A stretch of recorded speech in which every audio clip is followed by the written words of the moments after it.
Welcome to the How Soccer Explains Leadership podcast, where we explore leadership principles through the lens of the beautiful game. Welcome to How Soccer Explains Leadership. Again, thank you so much for your download and being part of this show. I'm Phil Dark, your host. If you haven't listened to our previous episodes, I invite you to go ahead and go do that. After this episode, this is going to be a fantastic one. We have Michelle Lenard, who is the head coach at Dallas Baptist University. She's a great leader herself. She's got some great wisdom she's going to share with us a bit later in this episode. Before we get there, I do want to remind you also to go ahead and subscribe to this show. If you haven't done so already, you can do so by just clicking that subscribe button wherever you're listening to this podcast. You can also rate and review the show if you haven't done that for us. It helps others to find the show. It also just helps others to learn more about it from someone other than me telling them how much they really need to listen. So that always helps out. And if you want to get deeper into the conversation with us, we'd love for you to join us at the Facebook group that we have, How Soccer Explains Leadership Facebook group.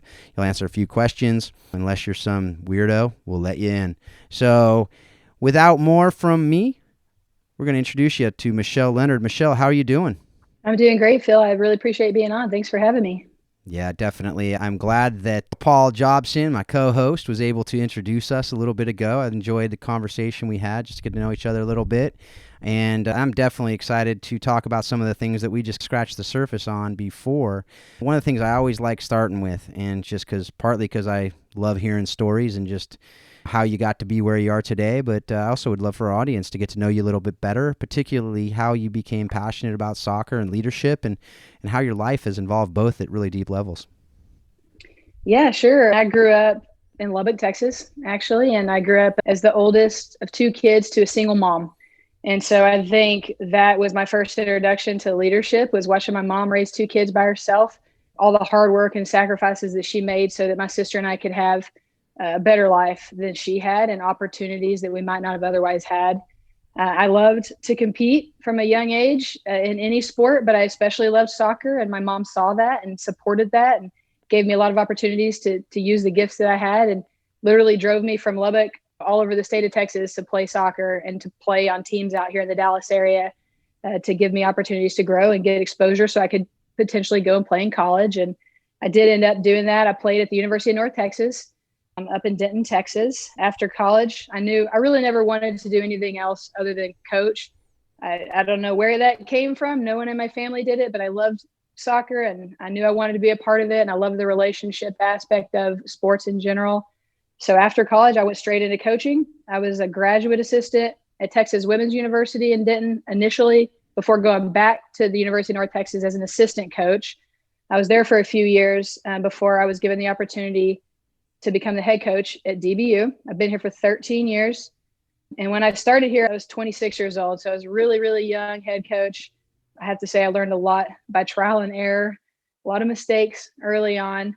But that's a big part of leadership, is just learning from those mistakes and getting better. Definitely. And I know one of the things we talked about before is just really, as you talked about, learning, that learning posture, coming in early. A lot of people go through the ranks. They are coming in, they've gone assistant, high school, going through all these different things, and then they come up and they work through the associate, whatever. You came in at 26, right? So the good side of that is you're not thinking you know everything, presumably. I'm guessing. I'm projecting that on you, but I'm guessing that. And you kind of come in with that learning, humble posture, and that's so important. But one of the things we talked about in our conversation before this interview was there's this great book, and I recommended it to you. I don't know if you've read it yet. It's almost like a comic book. It's like a picture book more than anything. It's called Steal Like an Artist. And really what that talks about is this idea of learning from others and to take the best things from others. So how have you been able to do that? You've talked about learning, but what are some ideas and other leadership principles that I know, going back 15 years, I'm not saying every one that you've ever learned, but what are some things that you learned, whether it's early on or throughout, that really have stuck in your leadership that others can learn from and you can now give back to them? Yeah, I think early on, though I certainly had no predisposed ideas that I knew everything, I think I felt pressure to know everything. And I think I felt like I needed to act like I knew everything because I was in charge and felt like I was supposed to know. And I think it took me a while to realize that it was okay that I didn't know everything, and that what was important was that I was looking for solutions and learning and growing and being honest about that. As I've gotten older, I think, what's the quote? Like the older I get, the less I know. And that's kind of how I view life. The more you think you know, the more you realize that you don't know. And so I've always tried to take that approach. And honestly, I could list tons of resources and things I've learned from over the years. I did say to you that I feel like I'm an expert at stealing other people's ideas and modifying them to fit our program. And it would be hard to zero in on too many just because there's been so many. I read everything I can get my hands on. But I've tried to find experts, so to speak, in the field and all the various parts of coaching and learn from them. So, for example, obvious things like Ant's endurance is frequent, I'm sure, response you might get. I've read any book I can get my hands on, watched every webinar of his that I can, been to every seminar that I can attend. He's a coach that a lot of people look up to and have learned a lot from in the college game, the women's game in particular. But I also love Jurgen Klopp, and I love the passion that he coaches with. And so a few years ago, when I wanted to teach the pressing game to my team, I looked at Jurgen and I learned his system and I studied him and the way that he leads his team and the way he loves his players and the way they clearly love him back and how personable he is. But I also try to learn from experts in sports psychology like Dan Abrahams and Donna Fisher, or even if it's analytics, Oliver Gage is somebody who I've picked up a lot from in this past couple of years in terms of analytics. But I'm also at a university surrounded by other great coaches. And we have a really great baseball team here. And our baseball coach, Dan Hefner, has been someone who's suggested a book to me, Deep Work. I don't know if you've heard of Deep Work. Yep. It may not seem like it relates to leadership initially, but for me it did, because it really helped me to organize my thoughts. Because as a leader, my mind's kind of always going 100 miles an hour. I've got a lot of thoughts, a lot of ideas, but sometimes that can be too much.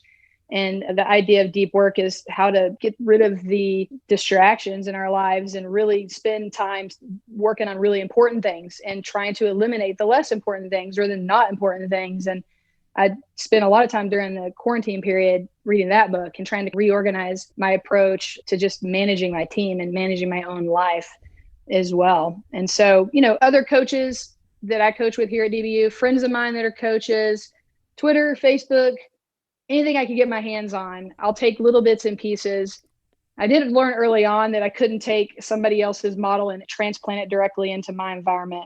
That wasn't going to work. We needed to figure out what pieces of it we could use, how we could change it, how we could be creative.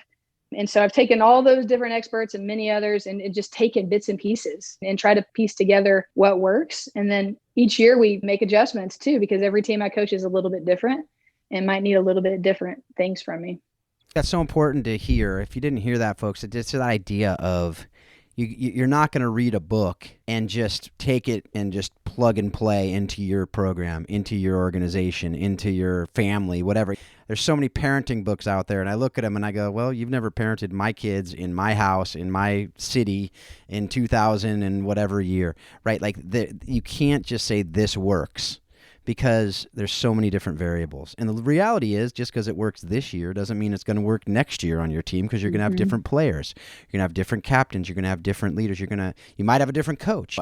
Assistant coach. You might have whatever, right? Different athletic directors. All these different things are components and variables that come into it.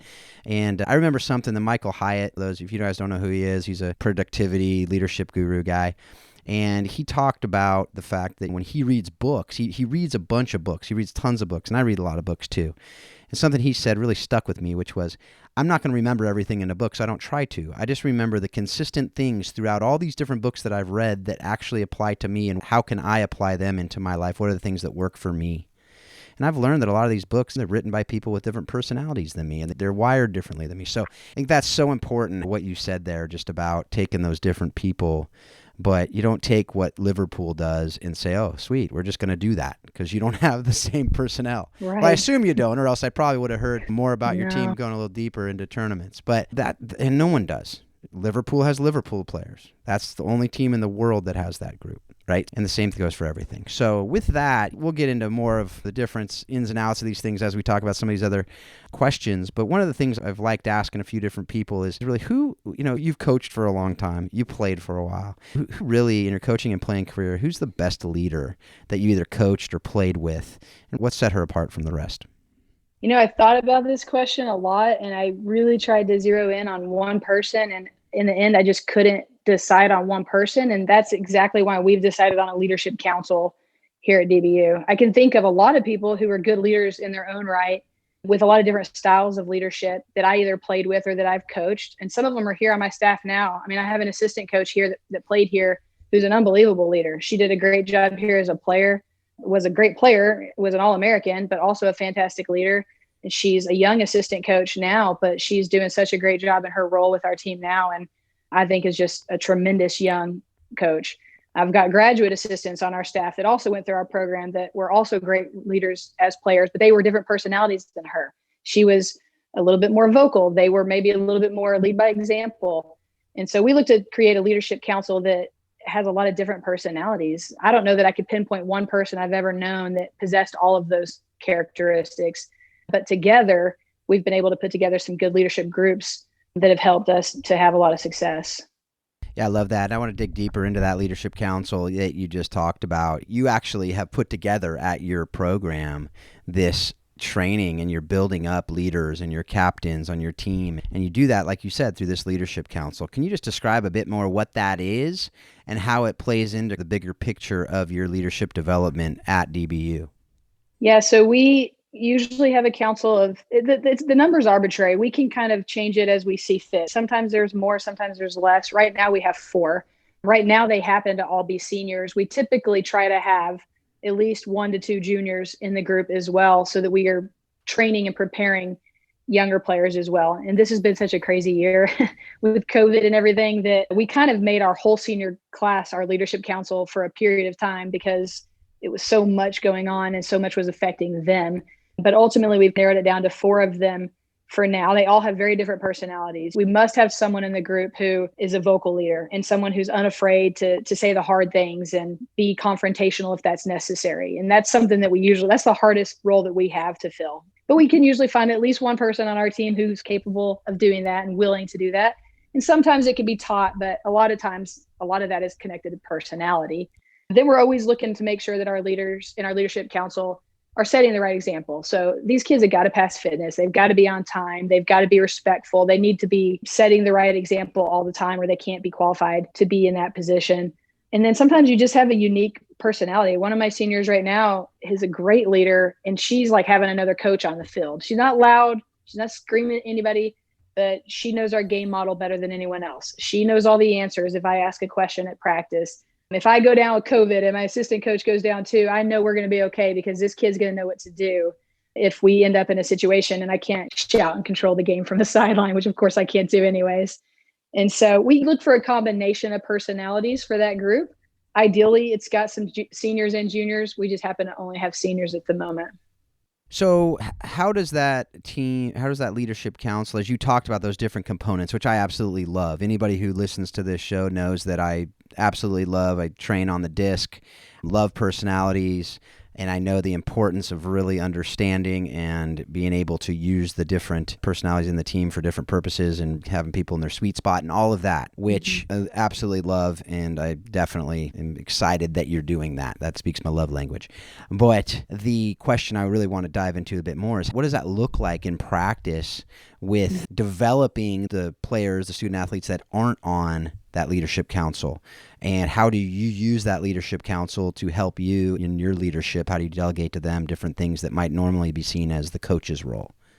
Sure. Yeah, that's a great question, because ultimately, as much as I would like to be spending the same amount of time with all of my players, it's just not possible. There's just not enough hours in the day. And so the leadership council gives us an opportunity to kind of divide the team up into smaller groups so that we can make, we have a decent sized staff here. I have a full-time assistant, 2 graduate assistants, and they're very involved with our players as well. But with the leadership council, I can sit down with the 4 of them, and then we can talk about whatever we're going to talk about. We can give them information. They can go out and they can check in on their small groups. And so like during COVID, this was a great thing that we had already in place. It was really smooth. I was calling and checking on the players weekly, but if we wanted to do it more often, they could check on their group of, 5 or 6 players. That way we've got somebody constantly reaching out to especially our younger players, especially our freshmen, making sure that no one falls through the cracks. And these leaders know a lot of times they can just handle it.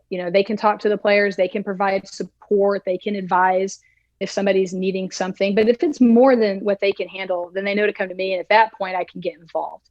Because as much as, again, I'd really love to be able to spend an hour a day with every one of my players, nobody can do that. And having the leadership council allows us to delegate some of those responsibilities. I think it's really, really important to give them real, meaningful ownership over the program. So a lot of things that I do, I run through them first. I ask them what they think, ask for their ideas. I think maybe early on in my career, I wouldn't have done that as much, maybe again, out of a fear of feeling like I was supposed to have all the answers. And a lot of times I have my own thoughts on what needs to happen, but I think if it can come from them, it's really beneficial for the team, and it helps them to feel ownership over the team, which is going to help them to give more of themselves to help the team be successful. And so they're pretty involved, whether it be little things like you guys like the recovery drinks that we're using right now, all the way down to like if something happens with the team and we have to deal with maybe some broken rules or some consequences, like they might be involved in how we handle that and how we go about dealing with some of the more uncomfortable situations that arise in a group setting. And so we want them to feel like this is their team, and it's not just my team, and they're not just an employee, but that they're an owner and that they have meaningful roles to play, and they have a say, and that I'll listen. And you talked about earlier, we talked about the personalities. Do you guys use an assessment? Do you do something? Do you train on it at all? Do you talk to the players? Do they understand each other? All that? What's that look like in your team?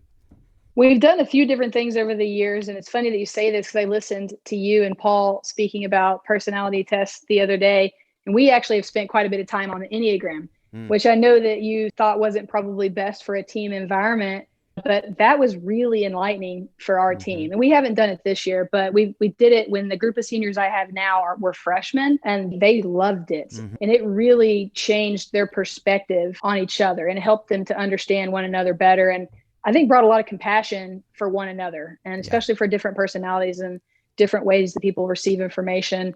It also brought the Enneagram in particular, a lot of reflection, personal reflection on yourself. Why am I the way that I am? And why do I respond this way? Why am I quick to be defensive, for example, when someone gives me feedback?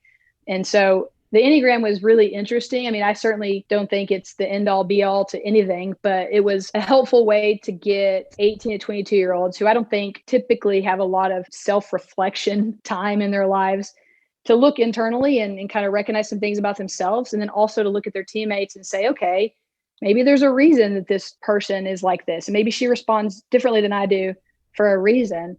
So that's what we've used more recently. And I really do think it made a tremendous difference. They still talk about it. They come in, my freshmen now, we haven't done it with them, but they all know because all the upperclassmen, as soon as they got here, we're like making them take Enneagram tests and talking to them about it. Yeah. We've done DISC in the years back, and we've done a few others. The university does it for all the employees, not DISC, but Myers-Briggs. So we've used some different ones, but that one has been really fun for the team.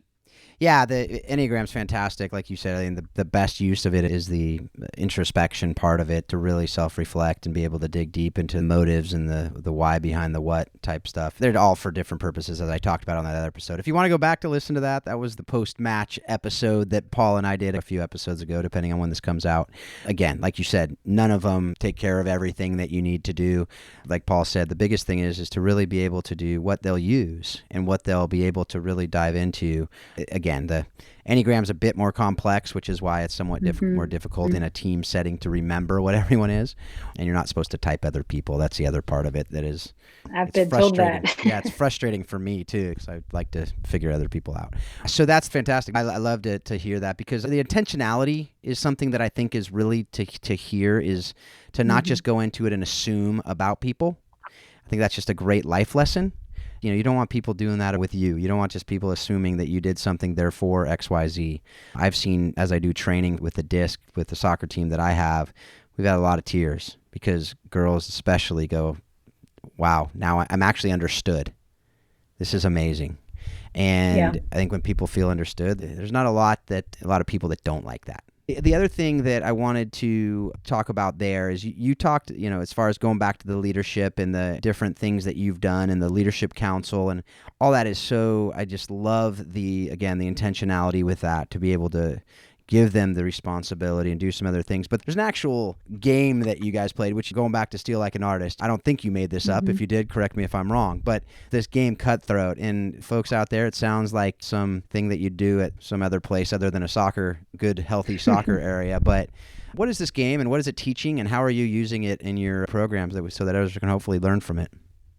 Yeah, I wish I could claim it as my original idea, but I couldn't even tell you who I got it from. It was at the convention years ago. And again, we've modified it. My team lovingly named it Cutthroat. I don't think that's what the original coach who I heard it from called it. I don't know what they called it, but essentially what we do is we look for opportunities to give our leaders the actual opportunity to lead. So they need to practice it. If we want them to be good at shooting, we ask them to practice shooting. If we want them to be good with their first touch, we ask them to practice that. So why should leadership be any different? So we've tried to find ways to put them in these situations before a game and before they find themselves in these situations. So Cutthroat is a game where we split the team into small teams. Essentially, they play like a round robin tournament. Each team has a leader or a captain. At the end of each game, based off of the outcome of the game, whether you win, lose, or tie, you have to potentially cut a player from your team. And you have to do it publicly in front of the whole team. There's some variations of how we've done this over the years, but the idea is that you have to cut a player from your team because they didn't help your team be successful. You have to do it publicly and you have to tell them why. And then that player goes into a pool of players with the other players that were also cut. And then they get reselected to play by the other teams again. What this does is it puts the leaders in a position to be brave and bold and say the uncomfortable things that are often very hard for them. We find that it's very hard for the girls that we coach to be honest and say these things and be direct and also be vulnerable to stand out in front of their teammates and receive that feedback. And honestly, it's way harder on the captain who's required to cut a player, we have found, than it is on the players that are being cut. They don't like it, of course, but most of the time they kind of know, I didn't play well in that round. Yeah, I'd cut me too. But it's so hard for some of our players that get put in that position to have to do that. They don't want to be the one to tell their teammate they weren't good enough in that particular game.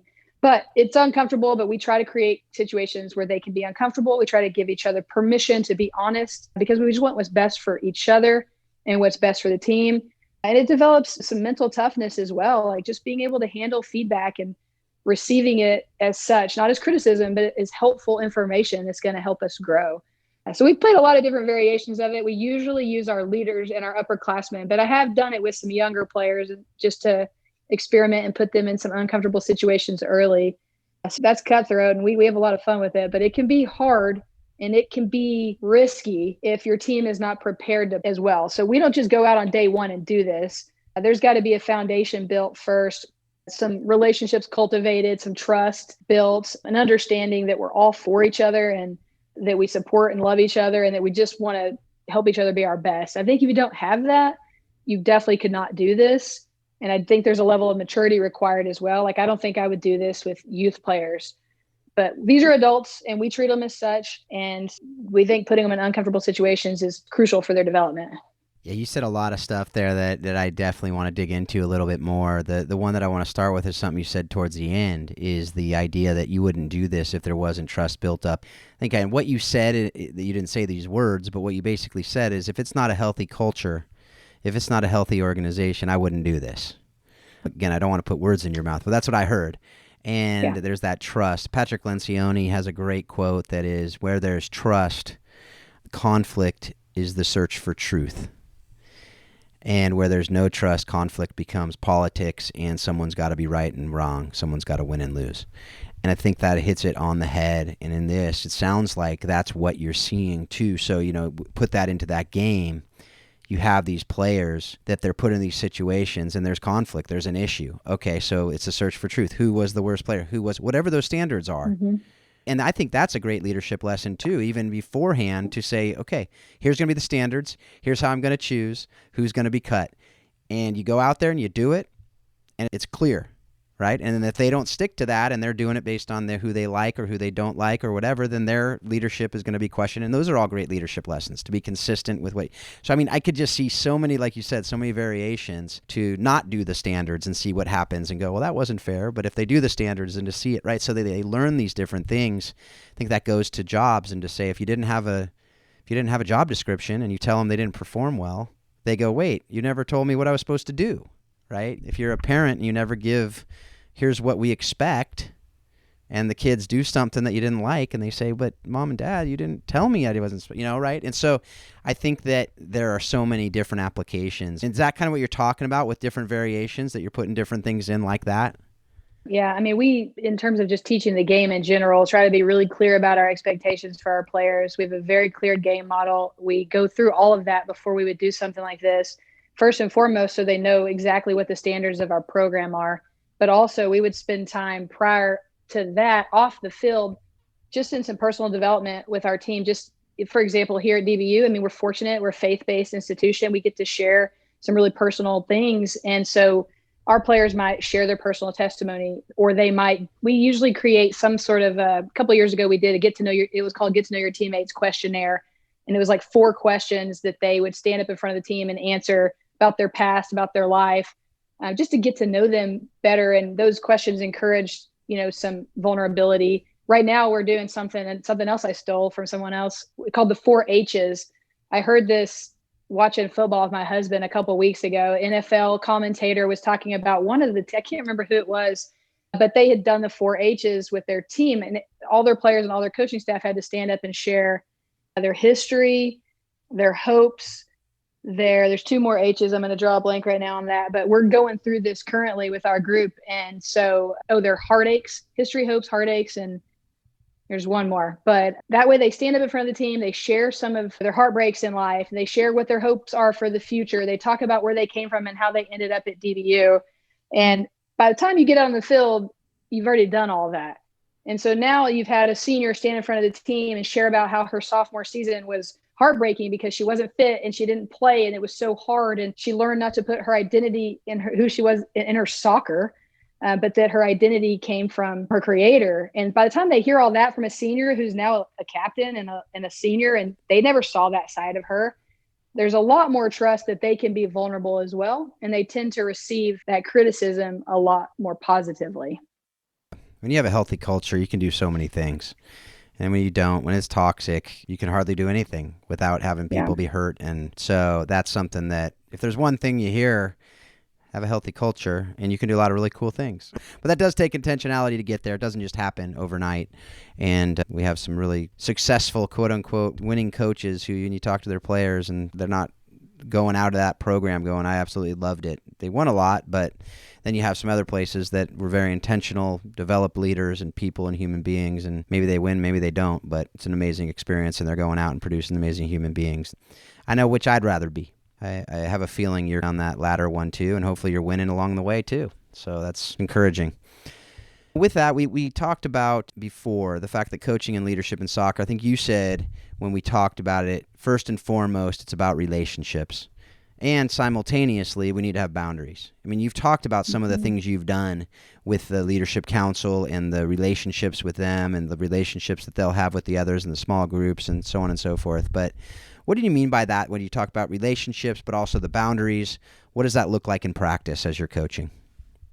Obviously, I think most coaches understand that we're not their friends, we're not their parents, we're not their peers, but sometimes we serve those roles. But knowing where to draw the line is critical. I think for most of us, it's obvious where to draw that line. It's just you have to be intentional not to slip into it. And so mentorship, as we think of our role here, is unique. To be an advisor for a player, a confidant, but also be able to push them to grow as a person and as an athlete. It's a really fine balance, I think, to be able to do both of those things. I think when I was younger, it was maybe harder when I was closer to their age. I think now that I've gotten older and now I'm like closer to their parents' age and that's how they see me, that it's a little bit less likely that would be a potential issue. So maybe in my 20s, that was something that I needed to be a little bit more intentional about. But I think also we don't want them to think of us, even though they might look at us as like a parent figure, ultimately we want them to be adults. And so we want them to come to us if they need help, but we don't want them to rely on that as they might a parent. We want them to be independent and to grow up and to come to us for guidance, but not for solutions. It is a balance that is maybe different with every player, dependent on what their needs are. We have players who maybe are lacking a specific relationship in their life. Maybe they've got a damaged relationship with one of their parents, or one of their parents is gone. And so maybe we do fill that role a little bit differently than we do with a player with a healthy family life with 2 parents at home. So I think it takes some discretion and discernment, which takes time to develop as a coach. Wisdom just comes with time and experience. But I think that in the end, we all know what's appropriate and what's not, and we just have to hold ourselves to those standards. Yeah, absolutely. That goes across the board to all kinds of relationships. Whatever the relationship, there's boundaries that are appropriate in any given thing. And to know what those are, to be able to set them up, to be clear about them too, I think, in the relationship. And when something happens, where rather than just saying, hey, that's out of bounds, but to explain why. We talk about that in parenting. We talk about that all the time, and we've talked about it ourselves, just as far as the parallels, and we'll talk about that a little later too. But when you tell your kids, if I have to choose dad or friend, I'm going to choose dad every day of the week. Now, hopefully, it can be a both and most of the time, but there will be times where I have to choose, and I'm going to choose dad because you only have one of me. A lot of that we talked about really leads into this question that I'd love to hear what you have to say. From a leadership perspective, as you have coached over the last 15 years or so, what is one thing that if your players, at the end of their time with you, if they left your team and didn't have this one thing, you'd feel like you didn't do your job well? You feel like you failed with that kid. What would that be? I think first and foremost, I'd say compassion. Leading is about being able to recognize everybody's coming from a different place and everybody's got different things going on in their life. And compassion is really important. And we want to have high standards and we want to hold our players to those standards. And I know when I was an athlete, I was driven and motivated and ambitious, and I wanted everybody to be like that. But when I became a coach, I realized not everybody is the same as me, but that's okay. And I think compassion allows us to recognize that our teammates might not have the exact same motives or live their life exactly the same way, but that recognizing that there's maybe reasons for that and seeing their value despite that, even if they are different than us, and being able to recognize, especially when someone's struggling, and not give them a free pass, because there's certain expectations and standards you have to meet if you're part of a team, no matter what. But recognizing that sometimes the things that are going wrong in someone's lives because of other things that are outside of their control, and that they're just learning how to manage.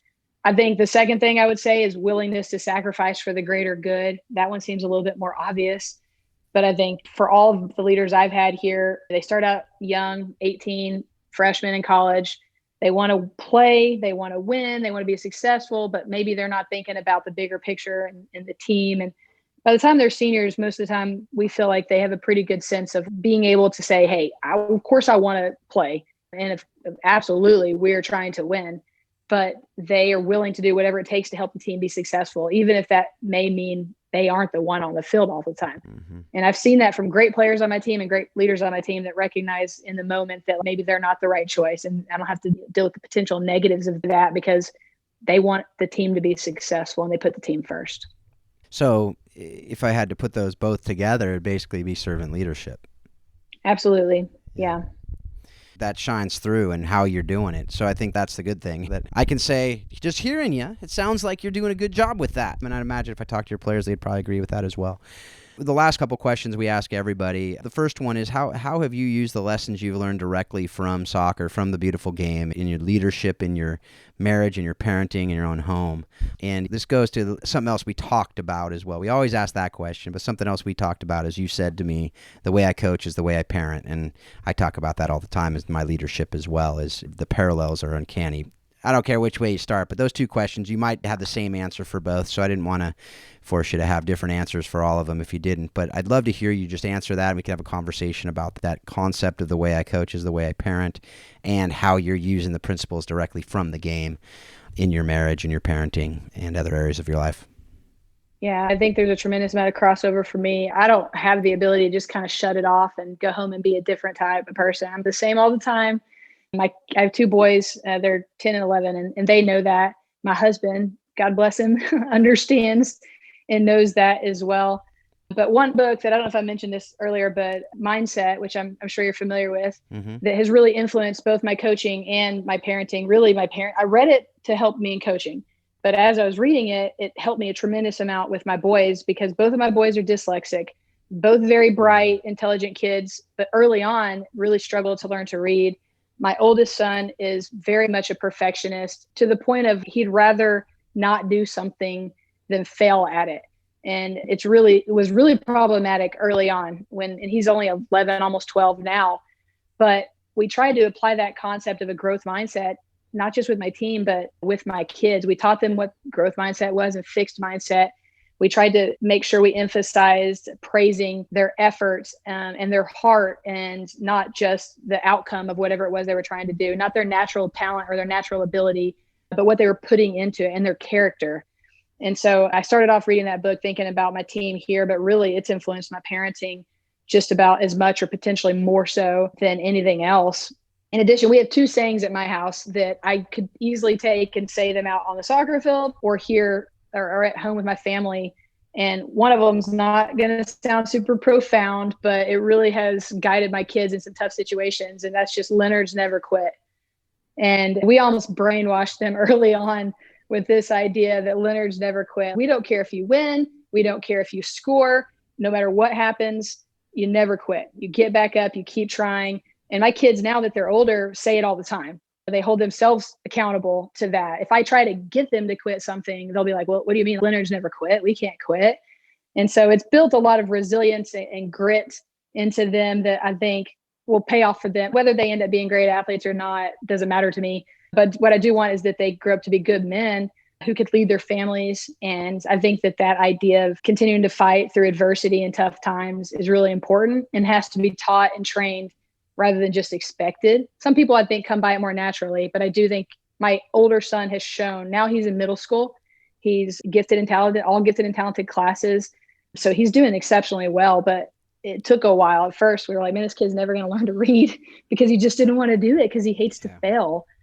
So that's one saying, Lenard's never quit. And then the other one that my father-in-law used to say to my husband growing up all the time was, when it's too hard for everyone else, it's just right for you. And that really has defined my husband. And I love that. I love that saying. And so we use it with my kids. And that's really how I try to teach my team. There's some things that other programs may not be doing. But hey, just because it's too hard for someone else doesn't mean it's not the right thing for us. An example of that with my team is, hopefully, if you were to watch us play or follow us at all, I mean, my team's never out of the game. In 2019, we actually had an undefeated season up until we lost in the Sweet 16. I think we were behind in 5 games. Not that we want to be behind, but we came back. We were behind late and we were scoring late goals to come back. And that's something we've had to work toward. We've had to develop. We weren't like that 3 years before that. And we realized that. And so we've specifically trained that. We worked on that mentality, on that never quit mentality. We trained those situations well. And then it led us to an incredible season in 2019. And so those two things go back and forth between my parenting and my coaching, as well as I think players would tell you that anything I ask of them or I try to teach them, I really emphasize trying to teach them why we're doing what we do. I want them to learn and to learn why we're doing what we do. So if it's nutrition or if it's running or conditioning, or we're asking them to use recovery boots or whatever, we educate them on that because I think it's important to know why. A lot of coaches might just rattle off, this is what we're going to do, this is how it's done, and that's it. But that's not how I do it. And that's not how I do it with my kids either. We try to teach them at home why we're doing what we do. And this is why this is expected of you. And it kind of plays in that same concept of learning to learn. Like that's what we taught my oldest son when he was struggling with dyslexia. It doesn't matter if you get all A's. None of that dictates your future. There's plenty of evidence to prove that early childhood success really doesn't have any sort of correlation to adult success. But if you can learn to learn, then you can do anything. Yep. And so both of those concepts we use here and at home. That absolutely reminds me of a couple things that a good friend of mine actually down in Austin, Texas, he started the Acton School of Business down there in Austin, and he said something to me. I interviewed him for a different podcast I do, and he said, we got to stop learning to know because you can learn anything on Google. You can just Google whatever just to know something, but we need to learn to be and learn to do. And it's just this, I love that. And it's that same idea of learning to learn. One of my law school professors once said, my job is not to teach you the law, it's to teach you how to learn the law, which is that same concept, right? So that wherever you are, you'll be able to learn yourself. And so to be able to teach that to your players, to your kids, to whoever is so critical because you're going to be out in the real world after this. You're going to be out maybe playing somewhere else. You got to figure it out. And that understanding why helps you reverse engineer some things sometimes too. I 100% agree with that. When I coach any drill I'm doing with anybody, I'm telling them why we're doing it, because otherwise it's going to be disconnected. If they don't have that, if they're not students of the game already, and particularly in high school, a lot of times they aren't students of the game. They need to understand some of it. And so that's our job, is to teach them and teach them how to learn as well. So love that. Love that.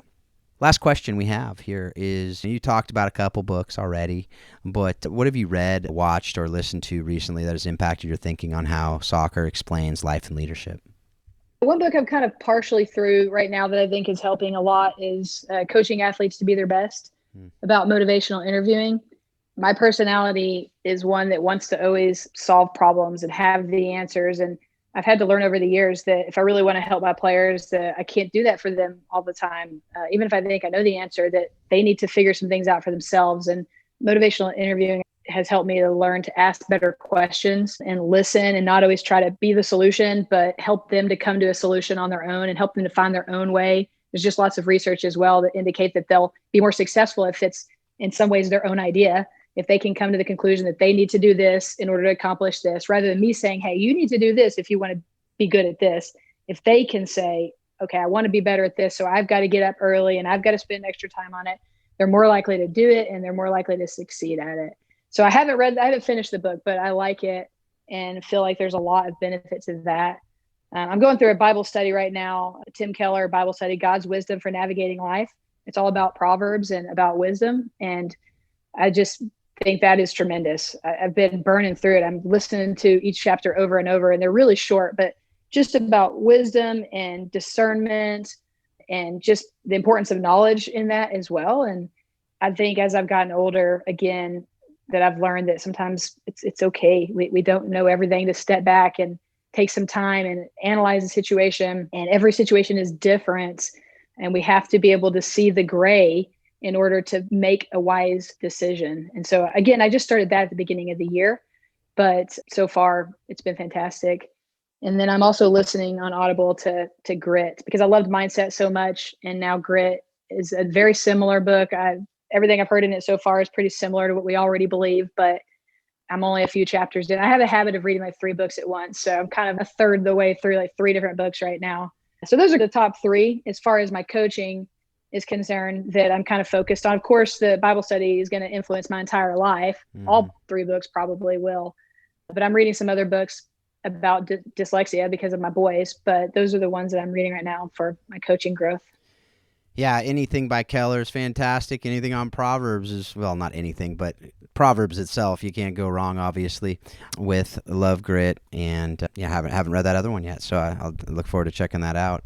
Mindset's another one. I swear everyone's talking about Mindset, and I have not read it yet. Although, when I say read, I too listen to my books typically, or else I don't think I'd get through any with 5 kids. I get through the kids' books usually with them, but that's about it. Well, thank you so much, Michelle. Thanks for just being an example to us as other coaches, and from having that humble learning posture. I love hearing about just how you're learning, how you're using these different things in your coaching, in your life, in different ways, and just being a model for others. So thank you very much. Keep it up. Keep running the race. I appreciate it, Phil. Thank you so much for having me on. Definitely. Well, folks, thanks again for being a part of this show. Thanks again for the download. As we talked about at the beginning, there's different ways to find us. The one I did not mention is you can drop me an email if you have anything you want to ask, any questions that you want Paul and I to cover on our post-match or halftime shows that we do.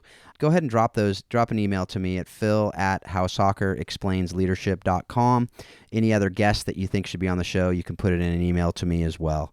So with that, I thank you so much for being a part of this. Thank you for your engagement. And I just hope that you take everything that you're learning on this show, everything that you're learning, these different resources that we're able to talk about on this show, and you're using it to help you grow as a leader, help you grow just in every area of your life, and help you to really understand how soccer, the beautiful game, explains life and leadership. Thanks a lot. Have a great week.